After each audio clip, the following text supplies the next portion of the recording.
Okay guys, so welcome aboard. My name is Oğuz Can Işık. Now we are at Qatar, Doha, MWC 2025 exhibition. Now we are going to introduce Innorare and plus our first new campaign, Rare500, which is actually creating a collaboration network within the stakeholders of rare diseases ecosystem, not only in Turkey, but also globally. So, what is rare diseases? Let's start with this, because I know there are some people who don't know rare diseases area yet. Those diseases are seen one or less in 2,000 people, and there are more than 7,000 diseases named as rare, but it's not so rare. Like more than 300 million people are affected from rare diseases in the global settings. So that's why it's not an, we can cure this, we can pass this issue. It's a global health problem that needs to be solved. So we are working in this area for more than 10 years. As a medical doctor, I am, and a clinical psychologist, my co-founder, Ipek, we are developing a network with different type of stakeholders, from university students to angel leaders, from medical device corporate leaders to academicians in engineering, in design, in medicine as well. So why Turkey, right? In Turkey, consanguineous marriages are significantly increasing the population affected from rare diseases, and that's why we are started from Turkey. And also the entrepreneurship ecosystem of Turkey is scaling up. There are now lots of funds and grants, now lots of young minds to make innovative devices and services to help people affected from rare diseases. So, what are the main problems? The biggest main problem is correct diagnosis. It is made in 4 to 5 years period after 7 or 8 physician consultations and follow-ups. So the other thing which is very problematic is a lifelong holistic approach to rare diseases people. So yeah, without holistic healthcare, the impact of treatments on recovery remains limited. Plus, as I said before, the global rare disease population is creating the third largest country similar to US, and when we compared this population to other affected populations or other efforts like textile, like airways, like energy also, it is really stating that we need to solve those problems. So encountering rare disease is not a possibility, it's a certainty. And this often not recognized as it should be, and not acted upon with the urgency they require. Because it's a chronic crisis. But we believe that it's a solvable one through collaborations of multi-stakeholder, social impact-oriented initiatives like us, like Innorare. So we are, as Innorare, is a community-driven social health initiative that develops and enables the development of high social impact products and services in the field of health, not only on rare diseases. And guided by the needs of individuals affected from those diseases, through collaborations, we all find relevant stakeholders and create collaborations in between them.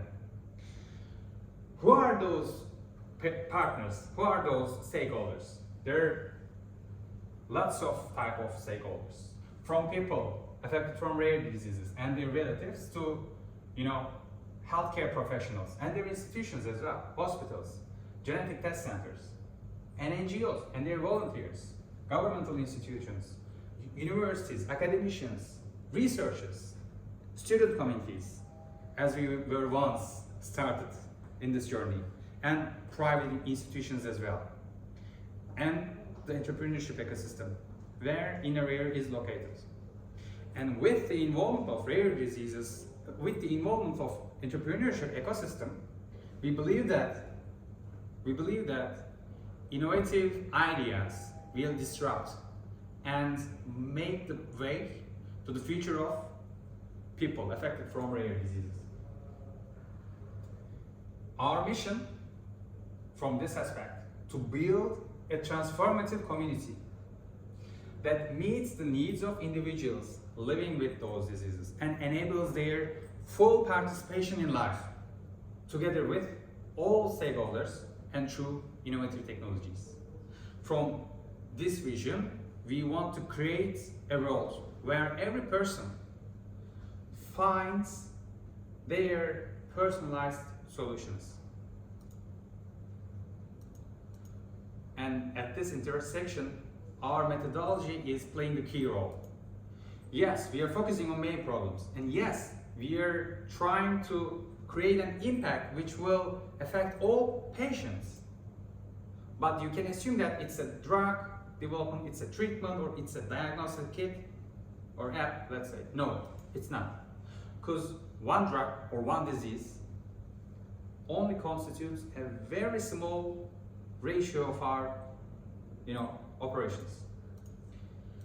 What we aimed is, we will develop products and services which will gonna serve to more than 100 diseases, and which will gonna serve more than millions of patients affected from those hundreds of diseases. So we are finding the intersections of disease problems, and then we are deep diving, we are searching the market, we are finding out the shortcomings of already market products, and based on this information we are putting onto those devices. And by getting the insights from patients and their relatives, we are developing those services and products with the insights of patients. So we decided to excel in this vision.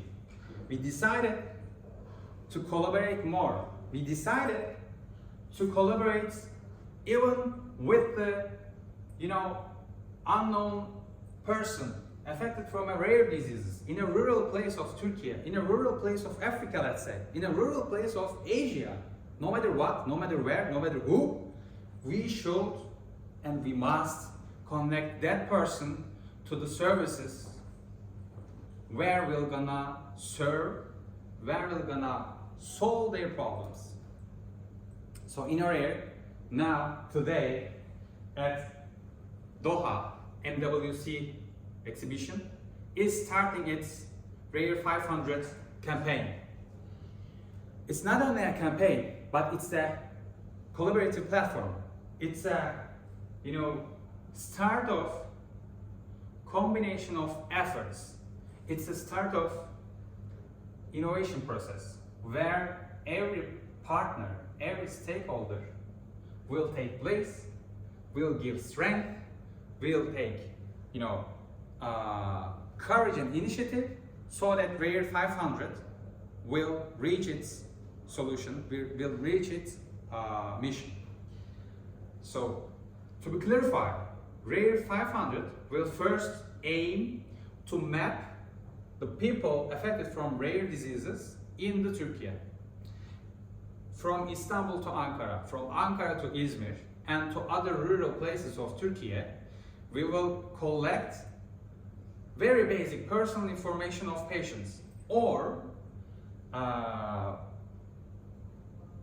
affected from rare diseases and got their diagnosis, or the ones who are not diagnosed yet. So we will gonna create and map a network of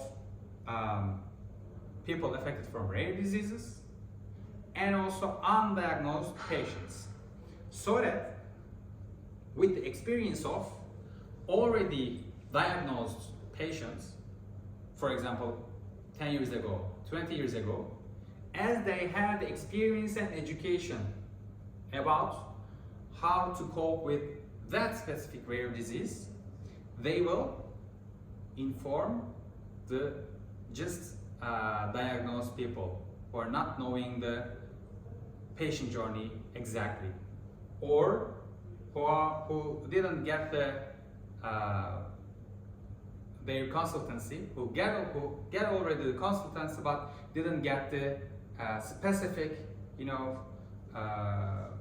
resolution. So from that aspect, we will gonna create more impact. We will gonna create more network and collaboration. But what we're gonna do with this collaboration is to improve our products R&D processes.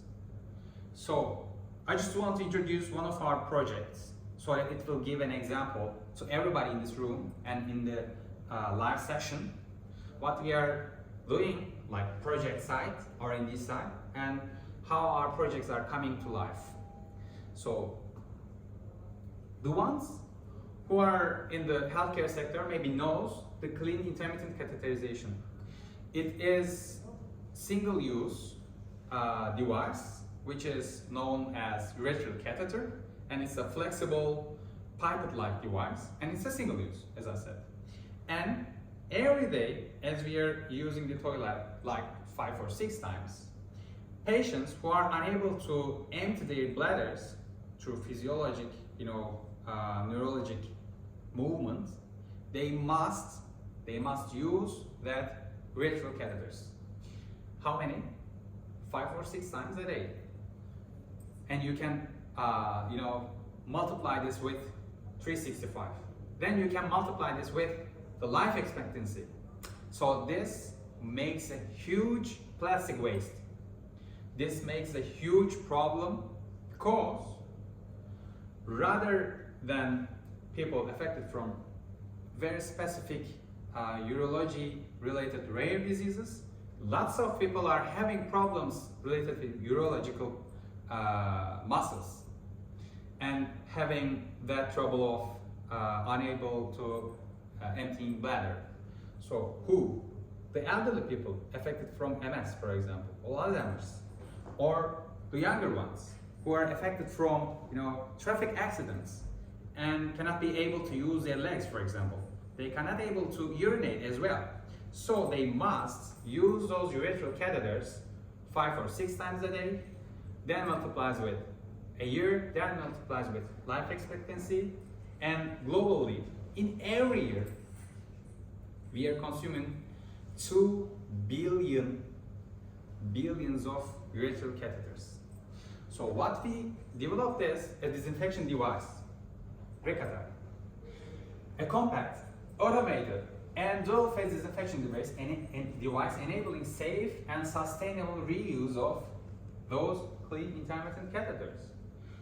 Those patients will gonna use their personal catheters in their homes, like their toothbrushes, again and again, by using that automated dual-phase disinfection system.